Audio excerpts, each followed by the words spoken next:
इसके तोड़ने को। तब परशुराम जी कहते, अरे सठ, अरे मूर्ख बालक, तुमको ये ज्ञान, शिव जी का धनुष और धनु ही तुम एक कह रहे हो? तुम लगे कुल्हाड़ी दिखाने। देख रहे हो, सहस बाहु भुज छेदनिहारा, परस बिलो की महीप कुमारा। अरे राजा के पुत्र, तुम देख रहे हो ये कौन कुल्हाड़ी है, कौन परशु है? सहस बाहु भुज छेदनिहारा, सहस्रबाहु की भुजाओं को काटने वाली कुल्हाड़ी है। कुल्हाड़ी के टांगा कहेंगे। ये वह परशु है। इसको देखो देखो, देख करके शायद नहीं समझो, मैं सुना रहा हूँ कि इसी ने सहस्रबाहु की हजारों भुजाओं को काटा। अनेक बार इस पृथ्वी पर से मैं क्षत्रियों को काट कूट करके और ब्राह्मणों को राज्य दिया, ऐसा वो बोलते हैं। उस तरह परशुराम जी ने ब्राह्मणों को राज्य दे दिया, क्षत्रियों को मार करके। पर ब्राह्मण लोग बेकार थे, राज्य चलाने में समर्थ नहीं थे, तो फिर भगवान ने राज्य दे दिया क्षत्रियों को।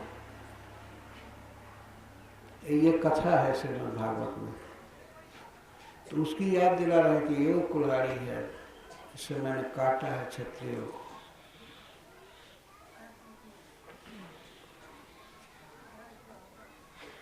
तो परशुराम भगवान लक्ष्मण जी कहते हैं, देखिए इस तरह से कुल्हाड़ी मत दिखाइए, आपको मैं इसीलिए क्षमा अब तक कर रहा हूं कि जनेऊ लगाए हैं। पहचान में ब्राह्मण है, बेचारे ब्राह्मण को नहीं मारना चाहिए।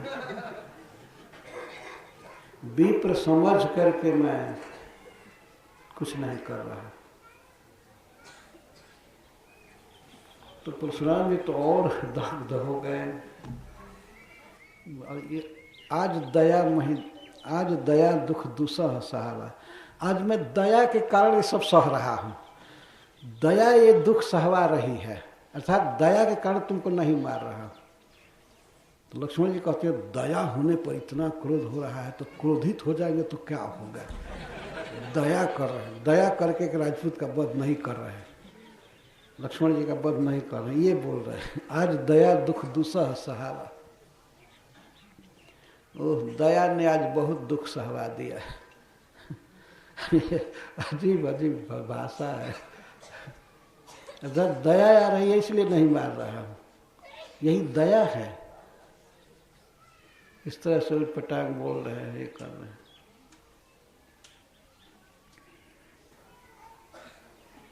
धनुष तोड़ने की बात कह रहे हैं।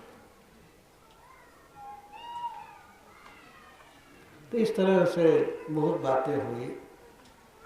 अंत में भगवान परशुराम जी समझ गए कि ये तो साक्षात परब्रह्म है, भगवान है, अवतार लिए हैं। उसकी पहचान थी, उनके पास जो धनुष था उसके विषय में कहा गया था कि यह धनुष अपने आप जिसके पास चला जाएगा वही साक्षात भगवान होंगे, ये समझ लेना। और उसके बाद तुम तपस्या करना, लड़ाई झगड़ा बंद करने में। तो इस संदेह को मिटाने के लिए भगवान भगवान श्री राम से कि ये धनुष लो और मेरा संदेह मिट। तो धनुष देने लगे, धनुष अपने आप भगवान राम के पास चला गया, तो उनका संशय मिट गया। और भगवान राम को प्रणाम किए, अनेक बार जय जयकार किए, और इसके बाद वन में चले गए, मलयगिरी में तपस्या करने के लिए। आज तक वे तपस्या में निरत हैं और अब कभी लड़ाई झगड़ा नहीं करते, शांत शांत भगवान है, लेकिन लोक में दिखा रहा है ऐसे भजन करना चाहिए। नहीं, महेंद्र पर्वत पर है। वही भीष्म पितामह के धनुर्विद्या के गुरु थे, कर्ण के भी गुरु वही थे। कई लोगों को धनुर्वेद सिखाते, लेकिन स्वयं युद्ध नहीं करते। तारुण को घुमा दिया भगवान ने, घुमा करके पटक दिया, पहले ही मार चुका था।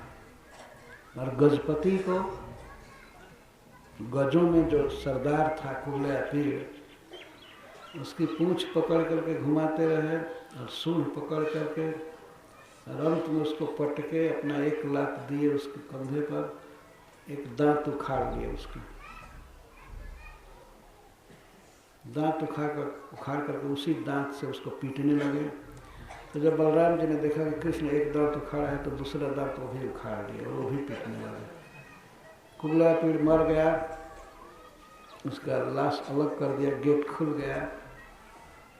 उसी रास्ते से कृष्ण बलराम दोनों प्रवेश किया और हाथी दांत ले लिए थे अस्त्र के रूप में, सभा में प्रवेश किए।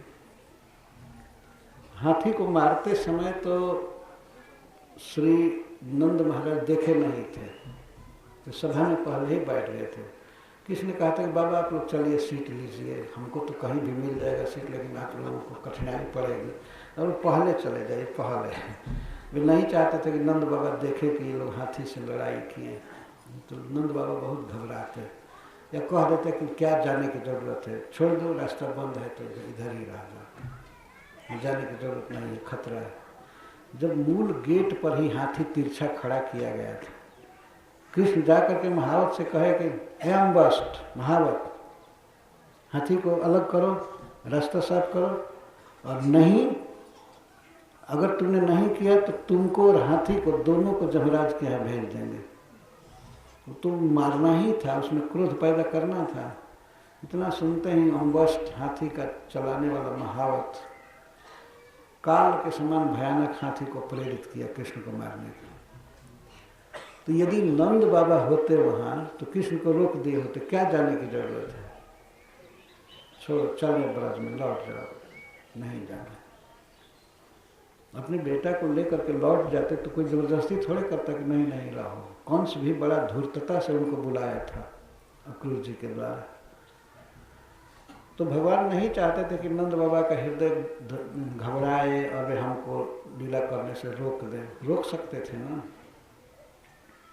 इसलिए पहले भेज दिए, जाकर आप लोग सीट लीजिए,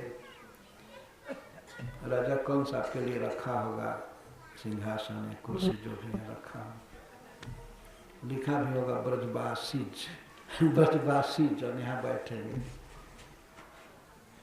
कृष्ण बलराम कहते स्पेशल सीट था, कृष्ण बलराम बैठे, तो इनको जाने में तो कोई दिक्कत नहीं थी, परंतु जो मुख्य अतिथि थे कृष्ण बलराम, वे रास्ते में न आवे, हाथी ही मार दे दोनों को।